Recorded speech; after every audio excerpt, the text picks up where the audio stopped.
Pues vamos allá. En el nombre del Padre, del Hijo y del Espíritu Santo. Amén. Jesús, luz verdadera que ilumina todo, luz que llega a este mundo.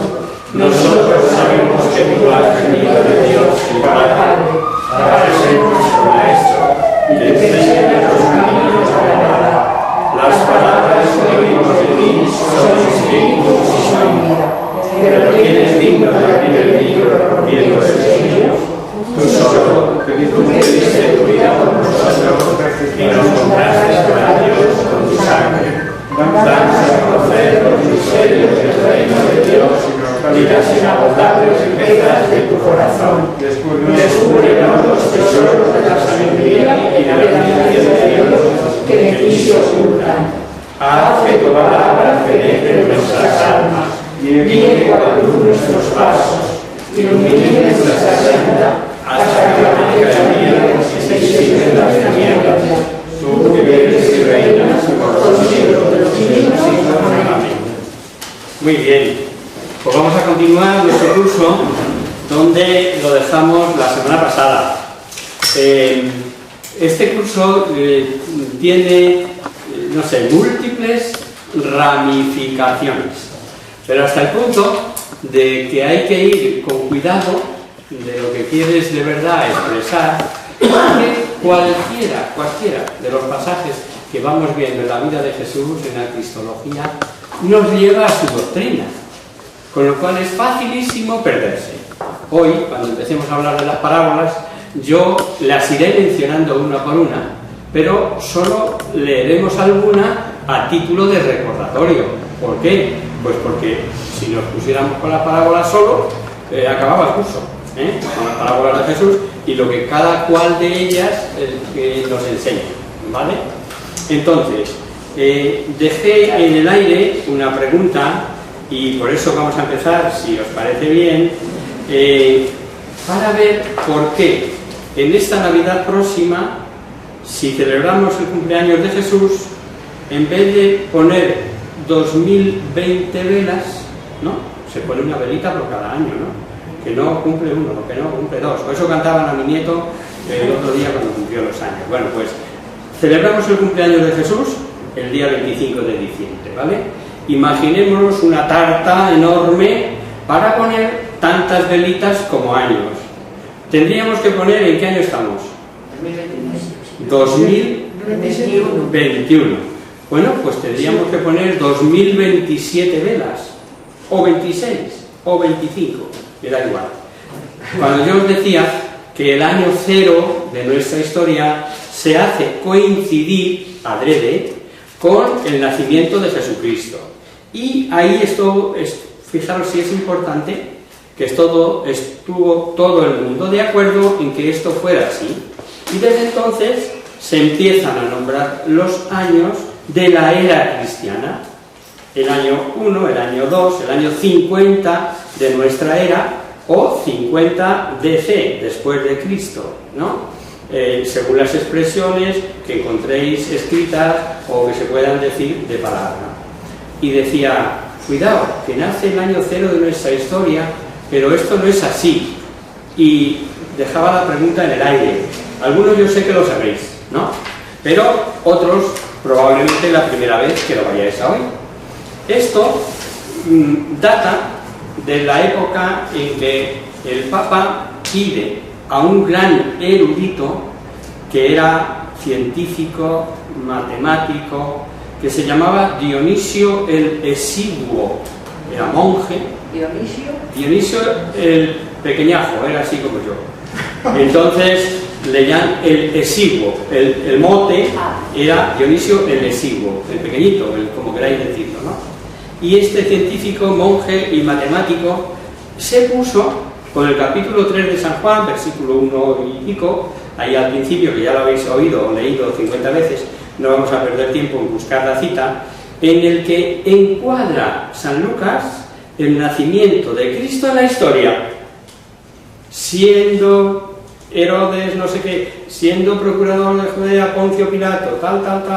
El año fue en la paz romana, con Octavio, cuando nace Jesucristo.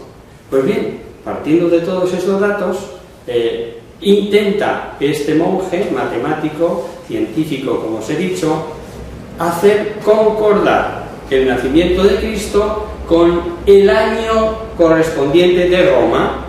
Y como la historia de Roma, si la tenemos por años, la tienen los eruditos, obviamente, se equivoca en 6 años, 5 o 7, tanto da. El caso es que él fija el 753 como el año de Herodes y el 700 fue el 748, que eso se ha sabido después. Con lo cual se da la paradoja de que Jesucristo, para su fecha de nacimiento, nació el año 6 antes de Cristo, ¿vale? Por eso os decía que, bueno, eso del año 0 era un poco relativo, que había que conocer este dato. Pues bien, con el ejemplo de la tarta de cumpleaños yo creo que nos ha quedado claro, ¿no? Que tendríamos que poner esas velas más, porque oficialmente nació antes del año 0 de nuestra historia. Decíamos que teníamos esa persona de Jesús que nace probablemente el 7 de abril, el 30 después de Cristo, solo de manera aproximada, y que dedica 2 años o 2 años y pico a predicar su mensaje, ¿no? ¿Y por qué decimos también 2 años y pico o 3, como mucho? Pues porque otro dato del gran historiador Lucas, que es, bueno, todos los evangelios son preciosos, pero el mejor estructurado, el que cuenta con más datos históricos, apegado a la realidad y como un gran historiador, que no hay quien se lo niegue, además de médico, Lucas es el que encuadra todo esto, porque Juan es el único que nos habla de las 3 Pascuas, y las Pascuas en Jerusalén era la fiesta anual, la fiesta de la Pascua. Y si en el Evangelio de San Juan aparece que Jesucristo celebra 3 Pascuas, pudo ser la primera inmediatamente, entonces sería 1, 2 y 3, o haber pasado a otra, entonces que serían 2 y pico. Como mínimo 2 años y pico de vida pública, ¿no? Y Jesús enseña. ¿Enseña qué enseña? Pues son sus propias palabras, su propia vida. Y Jesús actúa. ¿Y Jesús actúa cómo? Con su propia persona, la que ve todo el mundo, que es Dios a la vez, como explicábamos el lunes pasado, pero son hechos de Jesús. O sea que Jesús, esos años de vida pública, usa palabras y usa hechos para darnos su mensaje. Estas palabras y estos hechos se pronuncian y se realizan respectivamente en un contexto determinado, que es Galilea y Judea en torno a esos años, en torno al año 30. Jesús muere y tras su muerte en cruz y después de la resurrección tiene lugar la labor de los apóstoles, tiene lugar la venida del Espíritu Santo y da lugar a la fe de Pedro, la fe de todos los apóstoles, da lugar a la primera comunidad cristiana, el curso que vimos el año pasado con detalle, de Hechos de los Apóstoles, de los cuales nos empapamos bien, yo creo, ¿no? Y ahí, en esa fecha, empieza la predicación que nos transmite la intervención de Dios en la historia humana con Jesucristo, que es Dios y hombre verdadero. Y Jesucristo se refiere a todo esto que estoy diciéndoos con una palabra: el reino. Construir el reino. Cuando rezamos el Padre Nuestro, ¿qué decimos? Venga a nosotros tu reino, ¿no? Y vamos a ver este término del que se habla y del que se recurre en conversaciones y que sin embargo en muchas ocasiones se desconoce. Y lo vamos a ir viendo paso a paso. Y empezamos por su anuncio, porque antes de realizarse el ministerio de Jesús, lo encontramos como el reino de Dios en el Antiguo Testamento, y en el Nuevo Testamento, aparte del reino de Dios, se conoce también como el reino de los cielos. ¿Y quién es el único que usa esta expresión? Mateo. Porque Mateo, como buen judío, no pronunciará el nombre de Dios así porque sí, y lo evitará por todos los medios. Y él dice: semejante es el reino de los cielos, semejante es el reino de los cielos, donde los demás dicen reino de Jesús, reino de Dios. Él dirá reino de los cielos. Lo primero, Lo primero, resaltar que esto de reino se trata de un genitivo explicativo. Es decir, cuando yo digo la lagarta de Luisa o el tonto de mi hermano, todos me entendéis que no estoy diciendo que Luisa tenga una lagarta o que mi hermano tenga un tonto, sino que son ellos, ¿verdad? Pues el reino de Dios es Dios mismo, pero desde un punto de vista concreto, el de su actuación en el mundo y en esta historia nuestra. Este reino de Dios ya aparece prefigurado en el Antiguo Testamento. Os leo, o me podéis leer alguna también, alguna cita del Antiguo Testamento que hace alusión precisamente al reino de Dios. Leo la primera de Salmos y luego me vais a buscar Zacarías 14:9 e Isaías 25 del 8 al 9. Si podéis, si no, pues esperamos. Leo yo las dos de Salmos. Del Salmo 86:12 se lee: gracias te doy de todo corazón, Señor Dios mío, daré gloria a tu nombre por siempre, pues grande es tu amor para conmigo. Tú has librado mi alma del fondo del Seol. En el 95, porque Él es nuestro Dios, y nosotros el pueblo de su rebaño, el rebaño de su mano. Oh sí, si escucharas hoy su voz. Tu reino, un reino por los siglos de los siglos, en el 145. Tu dominio por todas las edades. Yahvé es fiel en todas sus palabras, en todas sus obras amoroso. Yahvé sostiene a todos los que caen y a todos los encorvados endereza. Voy a repetir las citas para los que tomáis nota y luego las podéis ver en casa, pero me vais buscando esas que os he dicho, la de Zacarías e Isaías. La primera que he leído es 86:12, Salmo 86:12.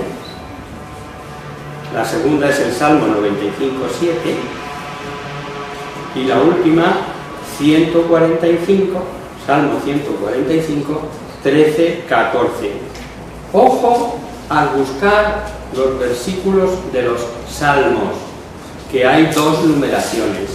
Si no es una es otra, lo buscáis con calma. Eso data de la traducción de la Biblia de San Jerónimo de la Vulgata, ¿vale? O sea, la diferencia del número de los versículos, pero son el mismo versículo. Leemos Zacarías 14:9. O si tenéis Isaías.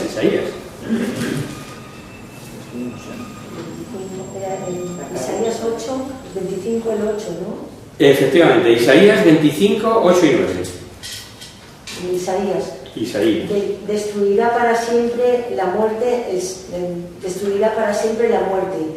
El Señor Dios secará las lágrimas de todos los rostros y la ignominia de su pueblo la borrará de toda la tierra, porque el Señor ha hablado. Aquel día se dirá: este es nuestro Dios, de quien esperamos que nos salve. Este es el Señor, de quien esperamos. Alegrémonos, gocémonos, porque nos ha salvado. Porque nos ha salvado, efectivamente. ¿Y la de Zacarías la habéis encontrado? ¿Qué número era de Zacarías? La leo yo, venga. Zacarías 14:9. Y será Yahvé rey sobre toda la tierra. El día aquel será único Yahvé y único su nombre. Esto es que se prefigura, que se habla ya del reino de Dios en plenitud, al que se aspira, el que llegará con Jesucristo.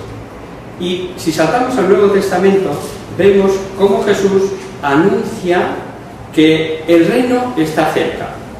Jesús predica que la llegada del reino de Dios es inminente, y ahí todas las citas, que no las vamos a buscar, el reino de Dios está cerca, acaba diciendo el reino de Dios dentro de vosotros está. Y este lenguaje de Jesucristo se presta, si no conocemos de qué va lo del reino, a quedarse hecho un poco lío, ¿no? O sea que está cerca, pero luego está dentro de mí, pues ¿de qué va esto, no?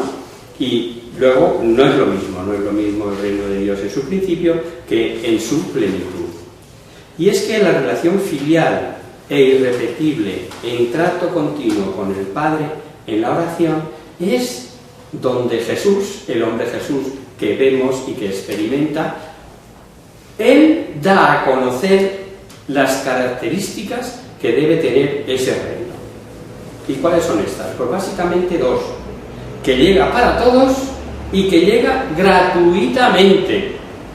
Y si queréis un pasito más, en ese llegar para todos figuran los pobres los primeros, los más desfavorecidos los primeros. Y en este clima espiritual aparece Jesús. Ahora esta cita sí la vamos a ver, despacito. Y os la sabéis también. Es Lucas 4, del 17 al 20.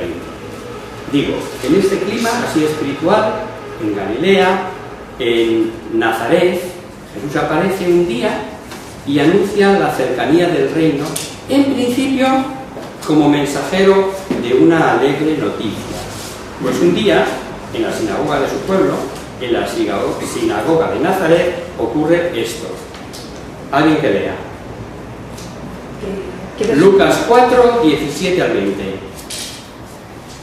Le entregaron un libro del profeta Isaías y desenrollándolo dio con el pasaje donde está escrito: el Espíritu del Señor está sobre mí, porque me ungió para evangelizar a los pobres, me envió a predicar a los cautivos, me envió a predicar a los cautivos la libertad, a los ciegos la recuperación de la vista, para poner en libertad a los oprimidos, para anunciar un año de gracia del Señor. Y enrollando el libro se lo devolvió al servidor y se sentó. Los ojos de cuantos había en la sinagoga estaban fijos en él. Comenzó a decirle: hoy se cumple esta escritura que acabáis de oír. Gracias, Alicia. Es el resumen más breve, más sucinto de lo que es el reino, de lo que Él viene a anunciar, de lo que Él va a realizar.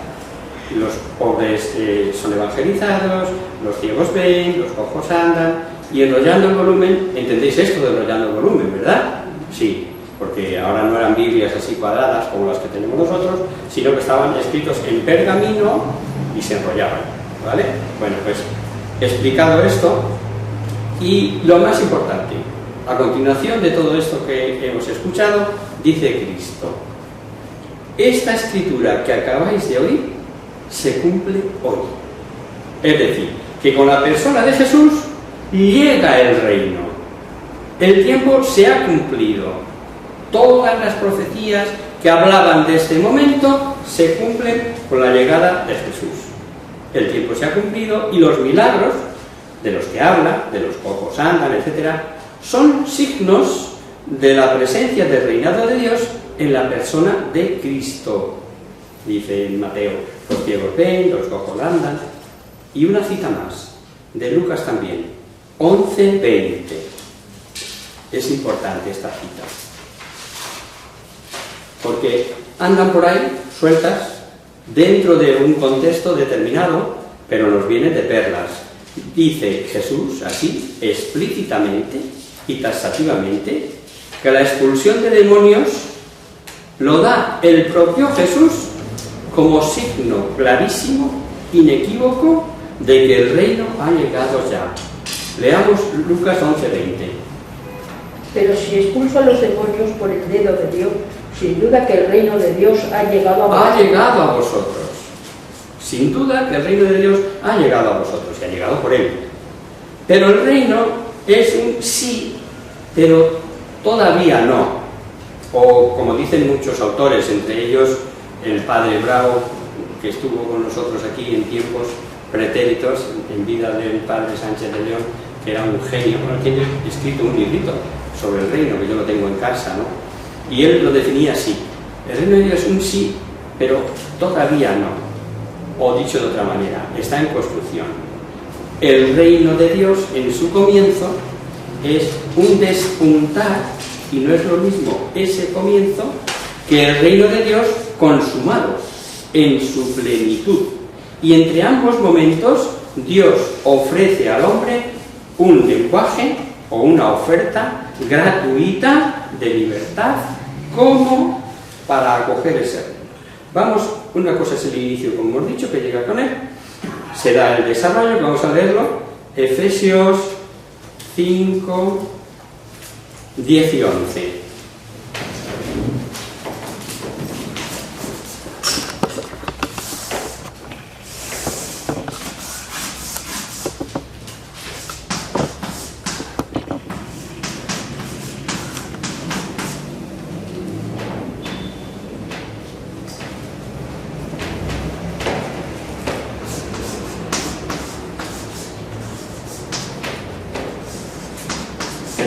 cita de Efesios?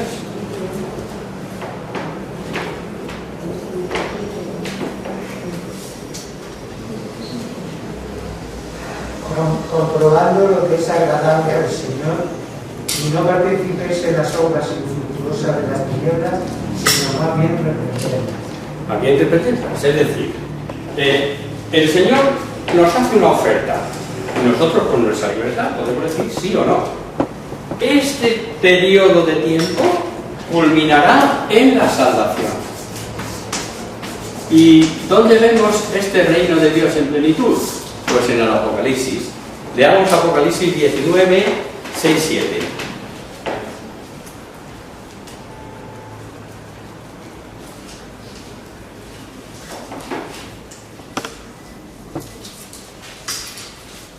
Oí una voz como de gran muchedumbre y como voz de muchas aguas y como voz de fuertes truenos, que decía: Aleluya, porque ha establecido su reino el Señor, Dios Todopoderoso. Suficiente. Ha establecido el reino, Señor, Dios Todopoderoso. El reino está aquí, ha llegado con él. Y Jesús lo que pide a sus oyentes, a nosotros, es una decisión. Dice Lucas, por ejemplo, el que me confesare delante de los hombres, yo le confesaré delante de mi Padre. Eso es lo que está pidiendo. Si yo doy la cara por él seguro puedo estar que la da por mí. O sea, por eso Jesús se define también como el mejor amigo, ¿no? ¿Qué amigo en la tierra saca la cara por ti jugándose el pellejo? Ese te merece confianza, ¿a que sí? Bueno, pues nos está diciendo justamente eso, que Él va a estar a nuestro lado, ¿no? Es, si nos damos cuenta, la actitud ante la predicación y la persona de Jesús lo que cuenta, la actitud. Y el programa, la explicación, Jesús, el gran pedagogo, la hace de modo que quede patente y clarísima para todos. Jesús hace presente el reino con sus palabras y sus acciones, como os decía hace un momento.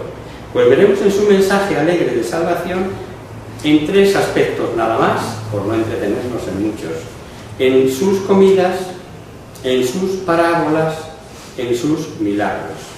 Jesús acoge a pecadores y otras gentes marginadas y come con ellos. ¿Eso qué significa?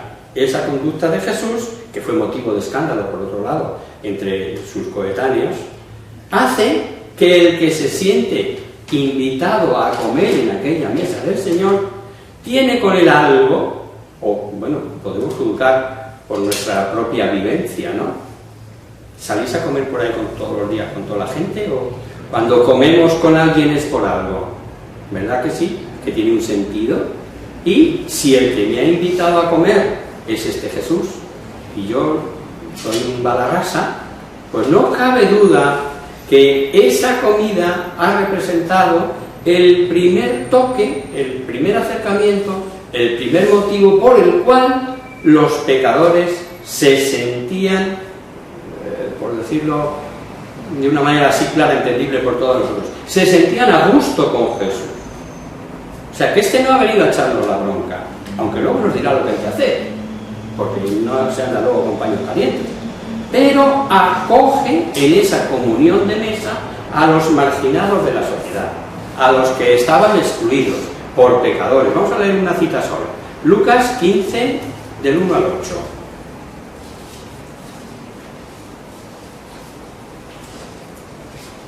Se acercaban a él todos los publicanos y pecadores para oírle, y los fariseos y escribas murmuraban diciendo: este acoge a los pecadores y coma con ellos. Propúsoles esta parábola diciendo: ¿quién habrá entre vosotros que teniendo 100 ovejas y habiendo perdido una de ellas, no deja las 99 en el desierto y vaya en busca de la perdida hasta que la halle? Suficiente. No nos importa tanto el detalle, que ya nos le sabemos, cuanto la respuesta que le da Jesús a esos fariseos, ¿no? Y vosotros escandalizáis, pero una cosa facilita: si se te pierde una oveja, la dejas, ¿no? Bueno, pues esto es lo que viene a decir, que para él todos los que están allí en su comunión de mesa, para él todos son importantes. Y eso sobrepasaba el reconocimiento social de aquellas gentes que eran tan solo de desprecio, de marginación, que diríamos hoy, ¿no? Comer juntos, y aún hoy sigue siéndolo, es signo de común unión con los comensales y establecía relación con él, con ellos, Jesús con ellos y ellos con él. Esta acogida de mesa con pecadores por parte de Jesús ha de entenderse dentro del contexto de su mensaje de la llegada del reino de Dios. Y esto es pues como un gesto profético de concesión del poder divino. Su gesto, su acogida, va por delante de su palabra. Dios los está acogiendo en Jesús. La acogida de los marginados, su perdón incondicional, provocaba en ellos un recomenzar sus vidas, y esto significaba arrepentimiento y conversión. Solo os menciono un ejemplo que no les vamos a leer porque sabéis de memoria, cuando cuentan la conversión de Zaqueo. La comunión de mesa de Jesús, concedida a los pecadores, tiene además otra connotación, y es la salvación al final de los tiempos, que se comparaba en el judaísmo antiguo y también en las parábolas de Jesús, un banquete de alegre fiesta, de un festín en el fin de los tiempos, ¿no? Así pues, esta comunión de mesa con Jesús, este andar por aquí entre nosotros y comer con estas gentes que estaban orilladas de la sociedad, Jesús prefigura y anticipa el banquete escatológico en el reino de Dios consumado, a donde todos nos dirigimos. En esa plenitud del reino, Jesús, se prefigura en la propia Apocalipsis, en un montón de citas, como el gran banquete escatológico, donde todos estaremos a la mesa del Señor. Y naturalmente podemos suponer el escándalo que eso supuso en los justos del judaísmo de entonces, ¿no? En aquellos tiempos de expectación del reino de Dios, Jesús trastocaba con su conducta no un orden social cualquiera, sino el del mismísimo Dios, tal como ellos lo concebían. Tal como ellos lo concebían es que el que es santo tiene la bendición de Dios y puede estar aquí, y el que no es santo no puede estar. Y sin embargo, Jesús lo trastoca todo. Con un gesto soberano, introducía ya a los pecadores en el reinado de Dios. Más clara la demostración de que el reino viene con él, no puede quedar. Otro gesto hemos dicho, las parábolas. No necesito deciros lo que es una parábola, ¿verdad? Pues sí. Aquí hoy no está Javier, que es el matemático, ¿no? Pero yo siempre hago esta broma. Una parábola es esto, ¿no? Esa es una parábola, más o menos, bien hecha. No hablamos de la parábola matemática, eso va a empezar. Hablamos de otra cosa. Y la parábola son comparaciones, metáforas, tomadas de la naturaleza, de la vida ordinaria, de lo que la gente conoce, y narra un supuesto o un suceso fingido del que se saca una enseñanza moral. Las parábolas de Jesús no tienen como única intención enseñar la verdad sobre un asunto. No. Buscan sobre todo implicar al oyente. ¿Por qué? Porque nos dice que con ellas está el reino de Dios llegando. Cuando le atacan los justos de entonces por comer con pecadores y gente de mala reputación, les obsequia con las parábolas de la misericordia, la de la oveja perdida que ha salido ahora, la moneda perdida, el hijo menor, o dicho de otra manera, el hijo pródigo, preciosa. ¿Veis? Aquí no podríamos parar, pero no tenemos tiempo de hablar de la parábola del hijo pródigo, que tantísimas enseñanzas tiene, ¿no? Nuestra asignatura no es hablar una por una de las distintas parábolas, ¿no? Jesús entiende su acogida a los pecadores como un reencontrarlos. Eso es lo más claro de la parábola del hijo pródigo, un reencontrar al que estaba perdido. Y al poner estas parábolas, Jesús quiere que todos sepan o participen de su gozo por el reencuentro con lo perdido, pues que es Dios mismo quien por su parte se vuelve con amor a los pecadores y restablece esa comunión rota, que estaba rota. Particularmente la parábola del hijo pródigo que os estoy mencionando, hasta el punto de la bondad del Padre. Es capaz, la bondad del Padre es capaz de rehabilitar y transformar al hijo extraviado. Ese es el fin de la parábola. Todos, como decía en una ocasión un padre que yo tuve en ejercicios, tenemos que tender a ser padres. Ese es nuestro cometido, porque el hijo que se queda en casa de mala manera, y el que se ha ido, cada uno tiene su porqué, ¿no? Y sin embargo él, a ese hijo que ha abandonado la casa paterna, lo restablece hasta el orden más alto. Ponerle el anillo en el dedo, o sea, le da el reconocimiento de hijo que tenía antes de haberse ido, después de hacer la faena, de pedirle al padre la herencia, ¿no? Pero es que con el hijo mayor hace 3/4 de lo mismo, ejerciendo de padre, de su amor, de su corazón misericordioso, sale por todos los lados, ¿no? Agarrado, entonces, como ahora, al mundo viejo, e incapaces de aceptar el amor generoso del Padre, la gente, la sociedad lo rechaza. Las parábolas tienen este mensaje escatológico. Cuando digo la palabra escatológico, ¿me entendéis? Decir sí o no, ¿no? Bueno, pues lo explico también. El que se dará al final de los tiempos. La asignatura que en teología se explica, se aprende. Se refiere a lo que en el antiguo catecismo se llamaban los novísimos: muerte, juicio, infierno, gloria. Pues todo eso, lo referido al final de los tiempos, es lo que se llama escatología. Por tanto, y viene a coincidir con el reino de Dios en su plenitud, que es lo que os decía antes de empezar con toda esta exposición. Lógico. Y la conducta de Jesús lo ilumina.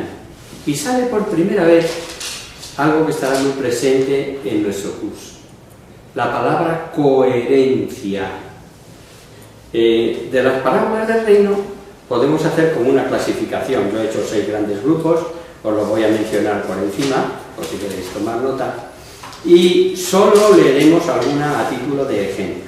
Y digo coherencia porque no pueden ir por un lado la enseñanza y lo que me dice Jesús acerca de lo que debo hacer para ganar el reino con mi conducta.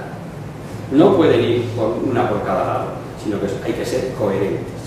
Y nos hablará de la naturaleza del reino, de los miembros del reino, la consumación del reino, los deberes para con Dios, es decir, la vida de los discípulos, los deberes para con el prójimo y el recto uso de los bienes materiales. Esa es la clasificación que yo he hecho, como 7 grandes grupos. En el primero hablaríamos de la naturaleza del reino. Y las parábolas que mejor hablan de esto son la del sembrador, la semilla que crece espontáneamente, el grano de mostaza, el fermento, la levadura, el tesoro escondido y la perla, la cizaña, la red. ¿Por qué he puesto esto como la naturaleza? Porque explica mediante estas parábolas cómo es, cuál es la naturaleza de ese reino. Pues que nace pequeñito y va a ser como un gran árbol, la de la semilla, la del grano de mostaza, o la levadura, que de una poquita fermento de levadura que echa la mujer en la masa se convierte y hace una gran hornada, que es valiosísimo, tan valiosísimo que vas y vendes todo lo que tiene y compra esa perla o ese tesoro escondido. Por eso también denota cómo es el reino, la naturaleza del reino.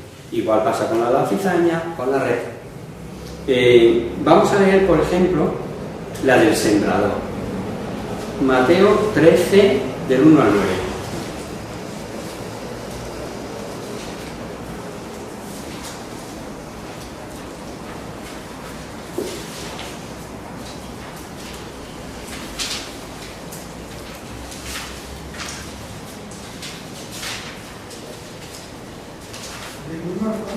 Del 1 al 9. Aquel día salió Jesús de casa y se sentó junto al mar. Se acontaron numerosa muchedumbre, y sabiendo en su busca, se sentó, quedando con la muchedumbre sobre la playa. Y él les dijo muchas cosas en parábolas. Salió un sembrador a sembrar, y de la simiente parte cayó junto al camino, y viniendo las aves la comieron. Otra cayó con pedregoso, donde no había tierra, y luego brotó, porque la tierra era poco profunda. Pero levantándose el sol, la agostó, y como no tenía raíz, se secó. Otra cayó en cardos, y los cardos crecieron y la largaron. Otra cayó sobre tierra buena, y dio fruto, una 100, otro 60, otro 30. El que tenga oídos, Y mi pregunta, después de estos años de cristianos que llevamos desde que nos bautizaron, ¿cómo andamos en esta pregunta? El que tenga oídos que oiga. Quiero decir, ¿somos capaces de empezar a ser ya coherentes? Porque de eso se trata. Lo dije el primer día y me lo vais a ir 50 veces. Se trata de ir configurando nuestra imagen a la de Cristo. Porque ese es el mejor modelo para conseguir yo ser la mejor persona. Bueno, pues, en este aspecto, ¿qué tierra soy? Y me analizaré. Y diré, pues hay veces homilías, domingos, que por un oído me entra y por otro me sale. Otras diréis, pues estoy leyendo la palabra de Dios y como no he puesto atención, como no la he hecho mía, como solo me limitaba a leer, pues no me ha dicho nada. Esas son las situaciones de la siembra, ¿no? Que yo en un momento determinado estoy con 2% de mi sentido en lo que estoy, en otras 5%, y en otras estoy con toda mi atención, con el 100% de mi tierra buena dispuesto a escuchar ese mensaje. Jesús lo explica de otra manera, pero en definitiva es esto, porque sabéis que sus discípulos le preguntaron, ¿qué has querido decir con esto? Y lo bueno, digo bueno, buenísimo, porque para nosotros es garantía de doctrina recta, es que a los discípulos se las explicaba aparte. Luego la fuente de la que lo estamos recibiendo es buena, la sabemos con todas las connotaciones. Otro pasito, o otra clasificación, la de cómo son los miembros del reino, donde estas parábolas se observa cómo han de ser los miembros de este reino. Y tenemos la parábola de los hijos enviados a la viña, los convidados a la cena, las bodas reales, los obreros llamados a la viña. Es decir, ¿cómo tienen que ser esos miembros? Cuando habla de la consumación del reino, pues nos regala otro montón de parábolas. Yo solo cito aquí los siervos vigilantes, las 10 vírgenes, que os las sabéis de memoria, o, y más importante, la de los talentos. Cuarto punto, o cuarta clasificación, los deberes para con Dios, que es la vida del discípulo en definitiva, y nos habla de la higuera estéril, del amigo inoportuno, del juez y la viuda, del fariseo y el publicano, preciosa, de los 2 deudores. Todas estas parábolas nos hablan de nuestros deberes para con Dios. Y si queréis coger cualquiera, pues la del amigo inoportuno o la del fariseo o el publicano, pues uno estaba haciendo oración y decía, Señor, mira, no soy bueno, pero soy buenísimo, porque hago esto, aquello, lo demás allá, y el otro pobrecito allí al final del templo diciendo, Señor, perdóname, soy indigno de dirigirme a ti. Es que no, amigo, cada uno tiene una actitud de discípulo, de los deberes para con su maestro. ¿Cuál de los dos creéis que está reconociendo mejor que él es un discípulo y el Señor un maestro? El pobrecito que se analiza como es humildemente, ¿no? Por eso acabará la parábola diciendo que uno bajó a casa justificado y el otro, por el contrario, no. Deberes para con el prójimo, que sería nuestra vida, la vida del discípulo. Y ahí, pues también nos obsequia con otro montón de parábolas. Por ejemplo, el buen samaritano, el siervo cruel, aquel que golpea a los criados cuando el dueño no está, el ocupar el último lugar en los banquetes, la oveja descarriada. ¿Cuántas veces soy oveja descarriada? Y de nuevo aquí habría que volver a coger como deberes para con el prójimo el hijo pródigo. Habría que cogerla. Es más, esta clasificación, que es un tanto arbitraria, que yo la he hecho para que fijemos mejor nuestra atención en que todas las parábolas son testimonio del reino, están dichas por algo. El recto uso de los bienes recibidos, pues también nos obsequia con unas cuantas, ¿no? El rico necio, pues esto, a mí, mi vida no se acaba así como así, yo voy a vivir para siempre, craso error de todos los humanos, de todos los tiempos, ¿no? Yo me preocupo de acumular, insensato. ¿Para qué te sirve allí el dinero? Si lo vas a dejar todo aquí. Lleva la maleta llena de buenas obras y no te preocupes de más. El rey dispuesto para la guerra, el mayordomo infiel, el rico Epulón y el pobre Lázaro. Fijaros si son todas transparentes, clarísimas. Vamos a leer la del mayordomo infiel, que esta, por si no os suena mucho, también tiene su aplicación. Porque a veces los humanos somos tan necios que nos permitimos tener por nuestro muchas cosas y hacer trampillas a Dios o mercadeo con Dios. Pues nos vendría de miedo esta del mayordomo infiel. Lucas 16, del 1 al 13.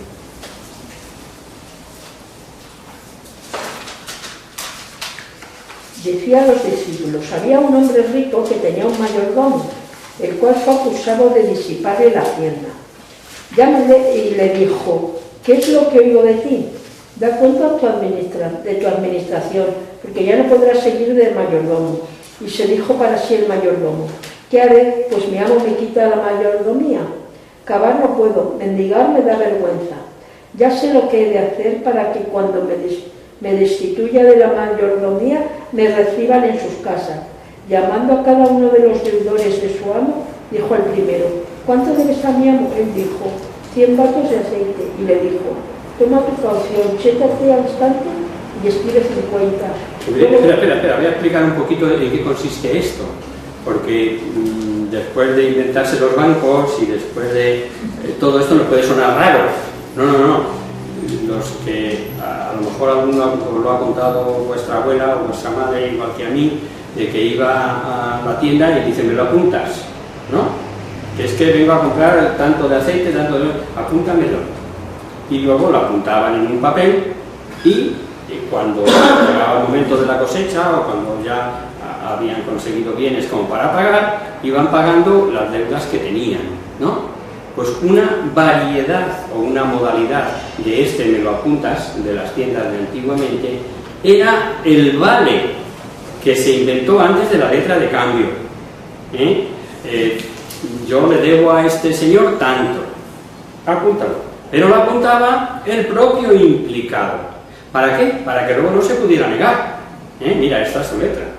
Y aquí dijiste: debo el día de hoy, fulanito de tal y no sé qué, a zutanito de tal, 12 litros de aceite, escrito por ti. ¿Y qué hizo el mayordomo este? Llamar a todos los que tenían vale, que los tenía él allí en la caja, para decir: 12, apunta 6. Y claro, cuando hiciera cuentas con el amo, ¿él qué se buscaba? El tener quien le acogiera en su casa, o le cuidara, o le atendiera, cuando él pasase necesidad, que le habrían quitado el puesto de trabajo. Por lo menos ese, que le quité de golpe 6 litros de aceite al que debía 12, ese por lo menos me mirará la cara, ¿no? Y claro, el amo le censura. Pero a la vez alaba la astucia de aquel administrador. Esto nos sirve como modo de administrar o el uso recto de los bienes recibidos. Nos sirve porque el ejemplo es para aquella época, claro, pero podemos nosotros hacer acciones que llevarnos en la maleta cuando el Señor nos llame, aunque solo sea por coherencia, como os decía, tratar bien a los demás para que también me traten bien, hablarles rectamente, levantar la mano cuando la cosa no sea tan grave. ¿Por qué? Pues porque soy yo mañana el que he de ser recibido por el autor de todo, el que me lo ha dado todo, y tengo que dar cuenta de ello. Y como son menos cuarto, lo vamos a dejar aquí, porque el próximo día hablaremos de los milagros de Jesús. Hemos hablado hoy de las parábolas, hemos hablado de la naturaleza, de eso es, y ahora el próximo punto que nos interesa tener como una óptica para ver lo que nos está queriendo decir Jesús con su reino, como lo manifiesta, como lo explica, veremos los milagros de Jesús, ¿vale? Ok, empezamos a la Virgen y nos vamos. El próximo día, como habéis visto ahí, no hay cole, sino que ya será el día 8. Víspera de la Almudena. Eso es, víspera de la Almudena. En el nombre del Padre, del Hijo y del Espíritu Santo. Amén. Virgen, del cielo, en cuyo rostro se miran los ojos y se contemplan las aves. Haz que nosotros, tus hijos, nos parezcamos a ti y que nuestras almas reciban un rayo de esa belleza tuya, que no decaiga con los años, sino que brille en la eternidad. María, sol del cielo, despierta de la vida donde haya muerte, ilumina los espíritus en que haya tinieblas, perfeccionando de nosotros sus hijos, concédenos desde el luz y tu fervor. María, poderosa mujer del cielo, concede la esperanza de la gloria. Somos tan débiles y nuestros enemigos nos obedecen con tantas trabas, mas con tu bandera nos sentimos seguros del encierro. Él conoce el poder del pie y tiene la majestad de tu mirada. Sálvanos, María, bella como la luna, única como el sol, temible como un ejército ordenado, levantado en pie de guerra, no por el odio, sino por la